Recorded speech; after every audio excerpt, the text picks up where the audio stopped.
Hello, beautiful moms and entrepreneurs. My name is Sharice Walker, and I'm your host of the Unbreakable Mompreneurs podcast. This is a place where we come together to learn, grow, and inspire. So sit back, relax, and let's get started.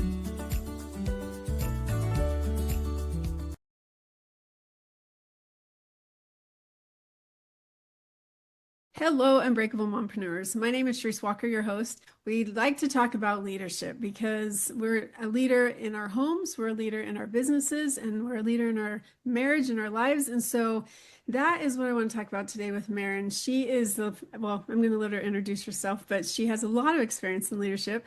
And then after that, we're going to get into motherhood and we're going to talk about being a mom at a later age. So without further ado, Maren, why don't you introduce yourself to us? Thanks so much for having me. So my name is Maren Perry. I'm the founder and CEO of Arden Coaching, and we're a leadership development firm. We work with corporations, primarily in the US, although we do have some global work, to make better leaders. And that's from the top down. That starts with the CEO and his or her team, and all the way down through leaders throughout the organization, trying to touch them as early as possible. You know, leadership development isn't just for the leaders who have that in their title, but those who will. Yeah. You know, it's interesting you say that because I'm not going to give details because I don't want to out people, but I know I have a friend, and it's not me, that is working at a company, and they talk about how the leader of that branch is not, like, they have a hard time as leadership. And so the person that is a very good friend of this person, I'm trying to not even do gender, they said that they were hired because their job is to help this person become a better leader, in addition to what they do for their job, obviously.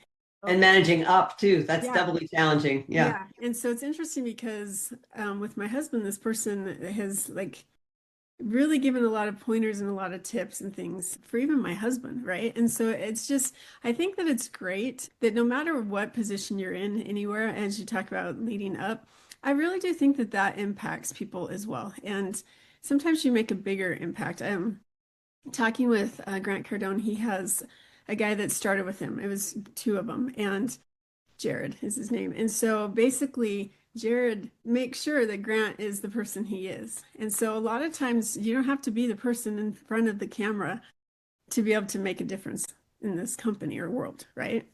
Absolutely. And so is that, I mean, tell us what you do in your company and how you train leaders.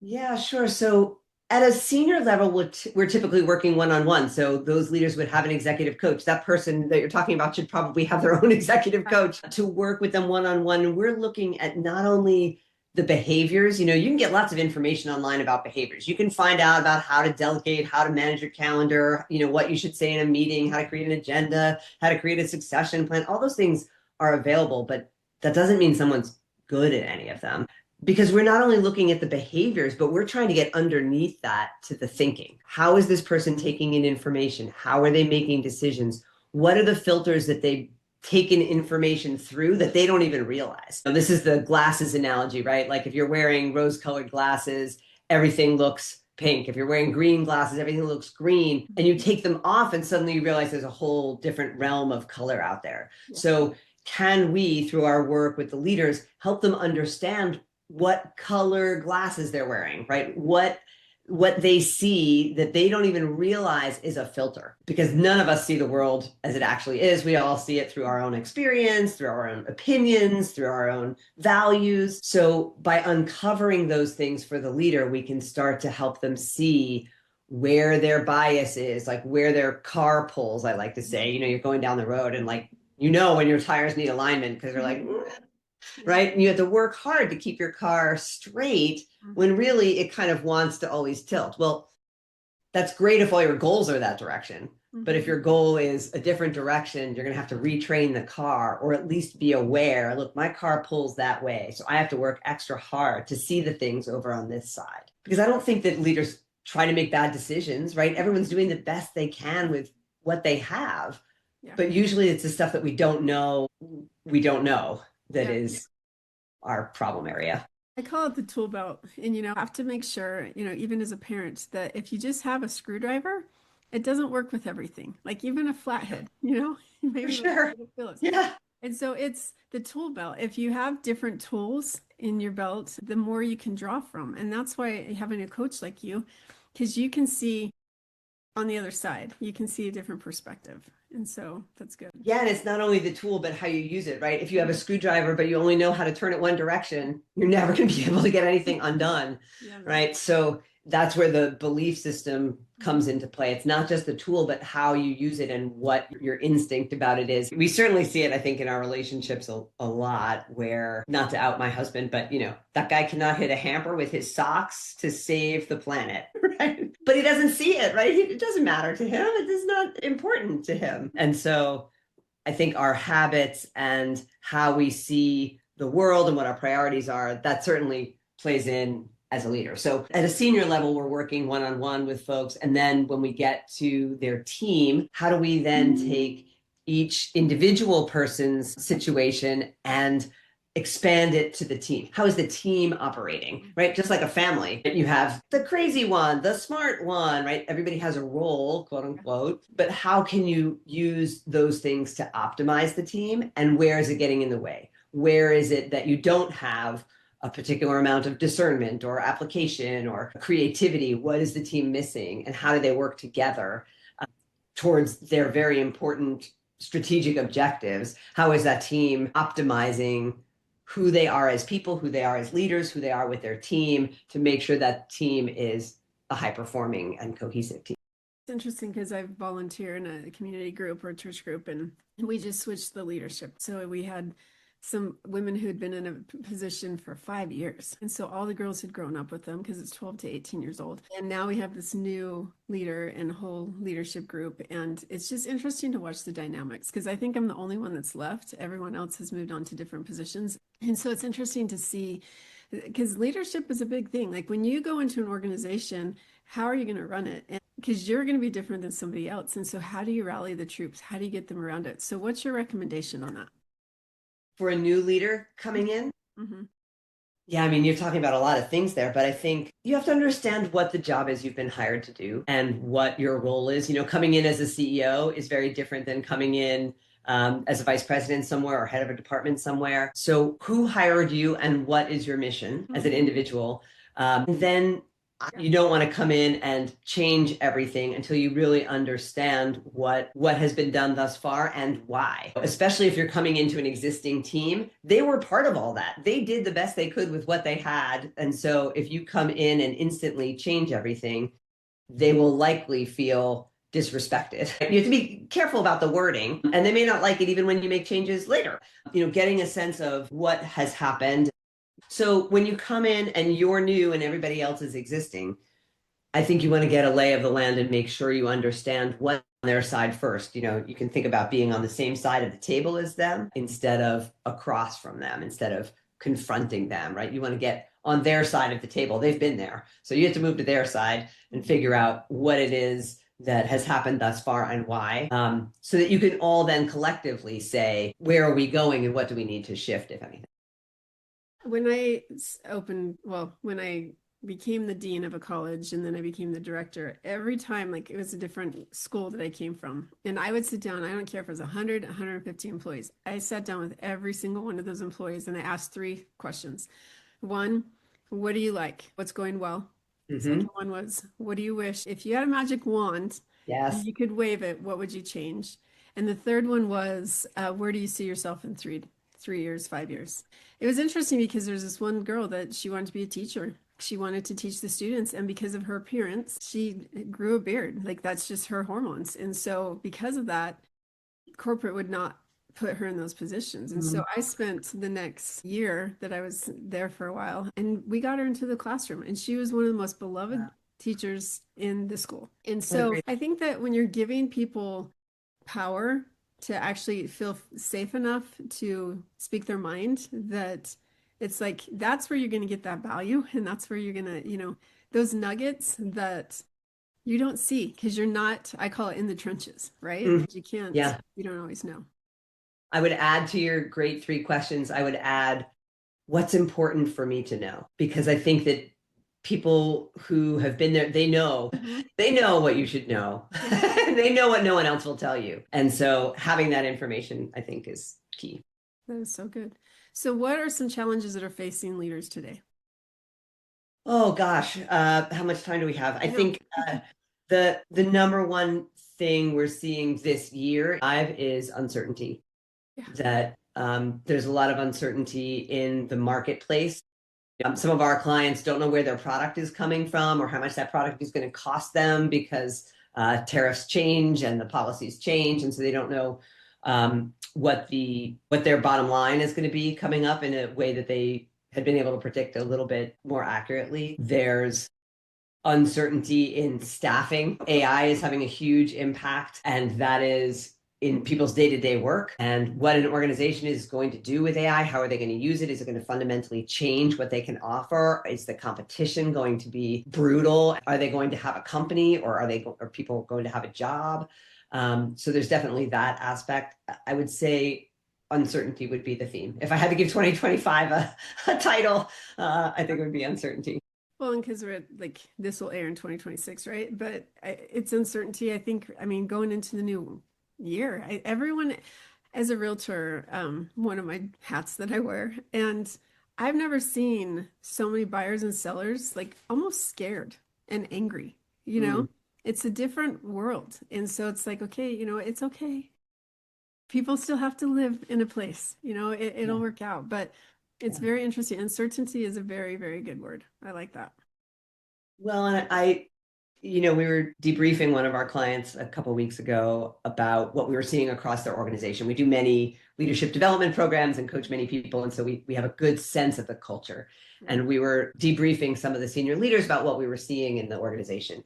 And we said, look, the uncertainty, this company was doing very well, good for them, but the individuals in your company may not feel the same, right? Because they have the cousin who was laid off, the person who, doesn't have federal benefits, like they have issues in their family, moving, interest rates, like name it. Those things are still happening for them as an individual, even though the company is very successful. So that's part of what we're working with leaders on is how do you take that information as a leader, like I have X number of thousand employees or hundreds of employees, whatever I have, and they are being impacted in their lives by this. And we may or may not have uncertainty in the company. I may be shifting roles around. I may be doing layoffs or rifts. Who knows what's going on for different organizations. But in this particular company, we were saying, look, the company's doing great, but the individuals have what you're experiencing. Like they're angry, they're scared, there's uncertainty in their world, even if it isn't about the company. And so how do you as a leader manage that employee workforce? And what can you do for them to serve them as people and also get the most out of them as a company? Great advice. Okay, so how many employees do you have? I have 6 employees and 40 contractors as coaches. So we have a team of about 50. Phenomenal. So I want you to think back when you started this organization and how did you get it to where you are now? What have you learned that you can share this wealth of knowledge? So I started with just me. I am a coach. I was a coach. I started with just me. And then it was me and a couple coaches. Then it was me, a couple coaches and an admin. So it's really grown organically over that time. And the biggest advice that I have, gosh, well, I will start by the little quote that lives on my desk here. You can't see it, but it's a Michael Jordan quote about failure and success. You may have heard this. It used to be a Nike commercial, which is pretty cool. I've missed over 9,000 shots in my career. Do you know this one? I've lost almost 300 games. 26 times I've been trusted to take the game-winning shot and missed. I've failed over and over and over again in my life, and that is why I succeed. Michael Jordan. Goosebumps. I know, I love that quote. And that is really, keep going. That's the advice, is keep going. I think most entrepreneurs don't make it past a certain point, right? Most entrepreneurs don't make it over, I think it's 700 or $1 million, somewhere in that range. And it's because I think it takes a lot beyond a love for the thing that you're doing, right? I love coaching. I love the work that coaches do and facilitators do, but my day-to-day work hasn't been that for some time, right? I don't do any of the delivery anymore. So my job is all the administrative stuff and changing accounting firms and staffing and benefits and, getting clients. I think that a lot of people don't see that coming. Yeah. And so I didn't see this role coming, but I happen to love it. I love what I do. But I think it's possible to get to a certain point and realize, like, oh, wait, I didn't count on that part and I don't really like that part. And that's fine. You don't have to have a multi-million-dollar company. You can have a small business. It's totally fine. But I think defining that for yourself is helpful, because if you feel an urge to grow, your job tends to be the one that shifts more than anybody else's. You're not the person who's swinging the hammer anymore, or delivering the fruit baskets or something. Like, you're probably not the person doing that anymore. Your role probably shifts. I love that you said that, because I don't think that we talk about that enough, that you have to be adaptable and figuring out what you like or not, because maybe it's that you hire a fractional CEO or a fractional COO full time because you are a multi-million dollar company. And so, yeah, realizing, I think for me, that's true, that I love being with my clients. I love that interaction. When I start to feel down, I don't want to use the word depressed because I don't get there, but like I don't want to accomplish anything, or I just want to escape, all I have to do is pick up the phone and call one of my clients, and I'm like, oh, my day's better. I love that interaction. And so, yeah, I think that we have to be honest with ourselves and say, okay, what do we enjoy and what do we not enjoy? And what do we need to hire? There's a great book, E-Myth Revisited, by Michael Gerber. Talks about that a lot. And I think that it's a great book for entrepreneurs. Yeah, it's true. And the 80-20 rule, that's a good one too. Yeah, So, nice. Go okay. around the corner to my bookshelf and I'll just take a stack off and give it. Exactly. But yeah, I think keep going and recognizing what you want out of your job, your company, like where your role is in there. Because you're right, you could be the business owner and hire someone to run the company. Sure. You still need to have oversight. But anyway, okay, so I want to switch gears. Is there any other advice that you want to share about leadership that I did not ask? No. I mean, really, I could talk for so long. What is the most important thing to tell your audience? Maybe about the authenticity. I think that your podcast is about being a mom and an entrepreneur. And I think that there's a tie with any kind of leadership, entrepreneurial leadership or corporate leadership, that the most successful leaders are authentic leaders and people say, bring your whole self to work. Well, it may not be every aspect of yourself, right? You're going to be different with your 2-year-old than you are with your board members. So you don't want to bring that part of you necessarily, but you have to find a way, if you're going to be, I think, a genuine and truly motivational and successful leader, you have to find a way to be yourself in that world in a way that feels good to you. And I think the same is true as a mom and in a family too. Great advice. And it segues into being a mom, because something that I think in our world more, we as a nation or world are having fewer children. And Yeah. we're also waiting longer to have children. So, I mean, I think I was 40 with my youngest when I had her. Way different than when I was a young mom. It's super energetic. I was gonna, like, the world at my fingertips. I was just gonna take on the world and do everything and be the super mom as well. And now I'm older and it's like my energy is a little less, and my kids have the attention, but not, it's like, oh, I'm not gonna be as active, and that's bad. But I've had like multiple hip surgeries, multiple everything, right? And so it's just different. My hips have been out. So it's different. And so with you, you say that you're also an older mom. So what have you learned? Because you probably don't have the experience like to draw from, this is how it was as a younger, but what? No, I don't have a contrast like you do. I don't have the two to draw on, but so I worked really hard to be a mom. It took about 5 years, and I had my kids when I was 47 and 50, Oh, and wow. I'm 55. So I have a 5 and an 8-year-old, and they are everything to me. And I worked really hard to get them. Mhm. But yeah, I'm definitely an older mom.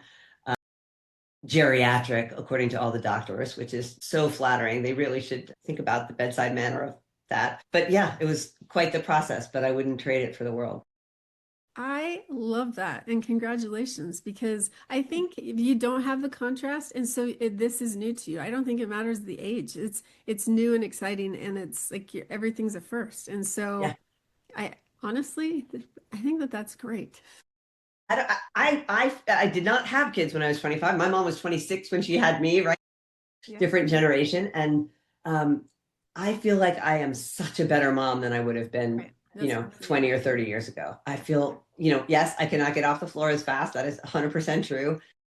But I feel like I have so much more to offer my kids, and so much more patience, and so much more perspective, and so much more emotional intelligence, and all the things that we do with leaders, right? All the things that we're trying to teach leaders in corporations, absolutely apply. And there are plenty of times where I see my kids and I'm like, oh, yeah, that's a good leadership lesson right there. I just thought about I mean, because you had to work so hard to get them. I know with my twins, that's what happened is it took me a while to be able to finally have them. And so I think that as a mom, like embracing those times though, embracing the stages and enjoying the journey, not like, oh, I can't wait till you're this age, or I can't like, I miss those baby years. I miss the years. Like I have been in elementary school, like as a mother in elementary, I think 2005. So it's been 20 years. I've had somebody in elementary 20 years. Amazing. And it's fun. I'd rather have them now than junior high and high school, to be honest with you. So, Okay, well, I have that coming, so I'll I know, wait to find that I out. know. But um, yeah, I mean, I think that there are a lot of applicable lessons that we're trying to share with leaders that are the same. When you're explaining something to a kid, that kid doesn't know any, like they don't have context. And it makes me more conscious of the way I speak. And you have to break things down, right? A complicated concept to try and break it down so a 5-year-old can grasp what you're talking about when they ask something that's actually pretty complex. Like, what's the 5-year-old version of that answer? That is not lying, that's not cutting anything out because they're super curious, but how can I break it down into a chunk that is digestible for them? And I'm not saying that, leaders have to talk down to their employees, but you have to make sure that you're speaking into someone else's framework, right? That you're speaking in a way that is in their context. I think IT leaders have this challenge a lot, right? You're speaking to someone in IT and you're like, why can't it just turn off this way? They're like, it doesn't work that way. It's like speaking two different languages. So how can we learn to adjust our speaking so that the person across the table from us understands our need and our goal, and that they can communicate back to us in a way that we understand? I think that, talking to kids teaches us a lot about. I love that. And I'm going to kind of use it. I was having lunch with my daughter yesterday, and that's in college. She was telling me the story about Paul Rudd. I don't know if it's true or not. So, I'm just telling you what I was told by my daughter. And You can leave that to another podcast. He one day, like he went and he disappeared. It was a Sunday, he went to the movies, and his wife's like, hey, what the heck? And he didn't want to tell her. He just kind of hid, well, I need to get away sometimes and I just need to escape. And she's like, so do I, this isn't fair. And so she's like, I could use help around the house. And he's like, well, what do you want me to do? And she's like, this is your house just as much as it's my house. And it's interesting that we as women, I don't know if you've experienced this, but it's the same type of thing like with the child that you're raising the kid. Like the husband says, what do you want me to do?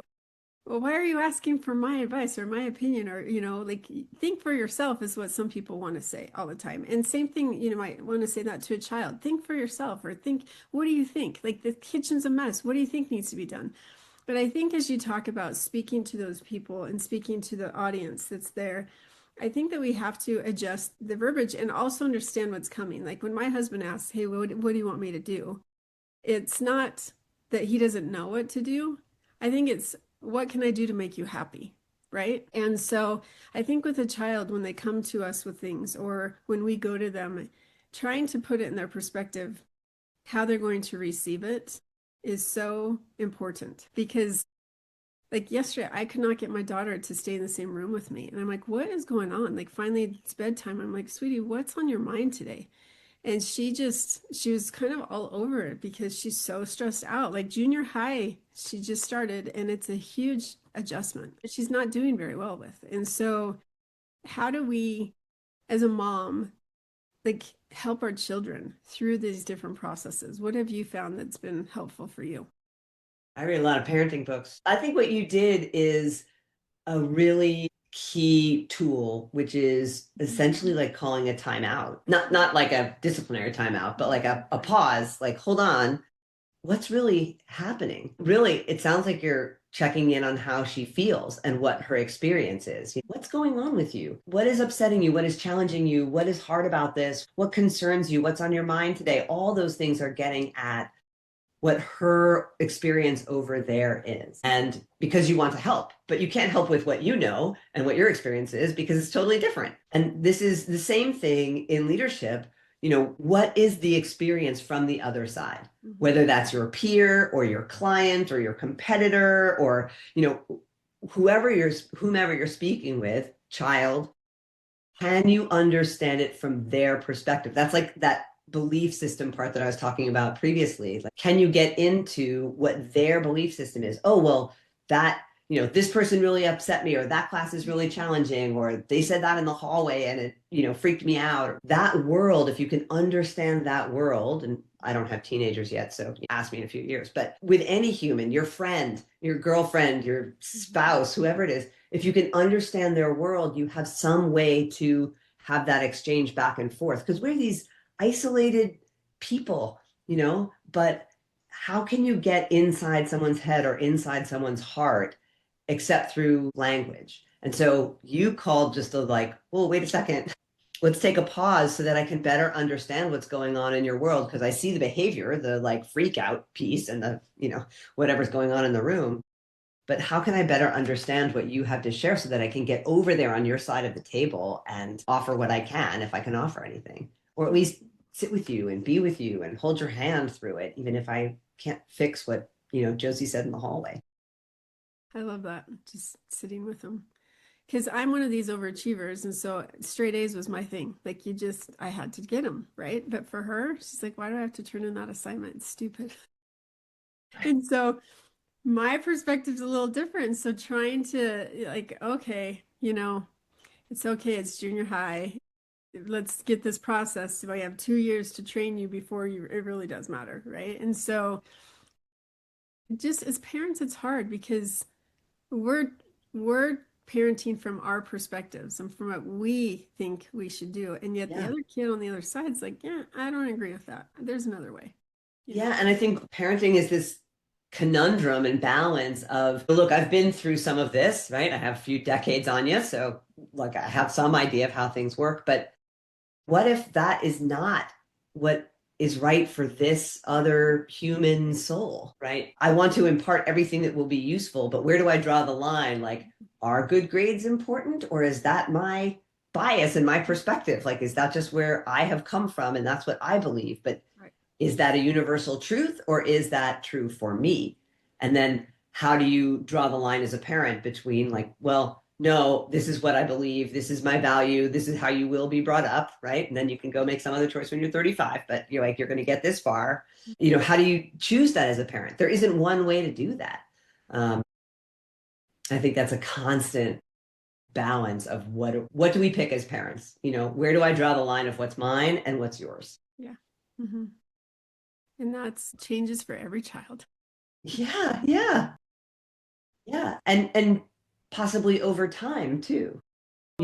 Possible to change our own thinking about things and our own values and perspective. Maybe not the core values of what we hold important, but the way those get expressed. No, that's true. Very true. Well, I have loved talking with you. I could talk all day with you.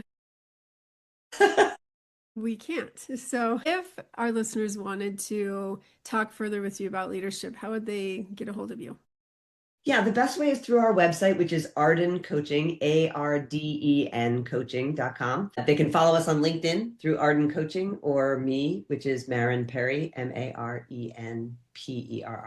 Any of those ways. And if they mention your podcast as they reach out to us online, I'm happy to offer them a complimentary assessment. Thank you. Absolutely. Love Mompreneurs. They are great. And we need more of them. So thank you. Yes, more female business voices in the world. Yeah. It's shocking to me still how few women I see in senior roles. I know. And let's go one step further, how the pay discrepancy is so much different. We're gonna have to do that on a whole other day. That's my point. Well, yeah. Thank you. And Unbreakable Moms leadership, it really is important. And it doesn't matter where you're at. It could be at home. It could be in your community. It could be in the job. It could be in the company that you're starting. But it all starts with you and making sure that you have those skills that you need so that you can build the company that you want, no matter how big or small it is. And so I hope that this has been helpful, and understanding that as a mom, embrace it, love it, because it is such a gift, and go out and make it a great day. Beautiful moms, remember, you are unbreakable. Keep illuminating the world with your strength, pursuing your dreams, and reveling in the splendor of motherhood. This is Charisse Walker, bidding you farewell for now. Stay tuned for more empowering conversations on the next episode of the Unbreakable Mompreneurs podcast. Until then, keep shining bright. Signing off with love, Charisse Walker.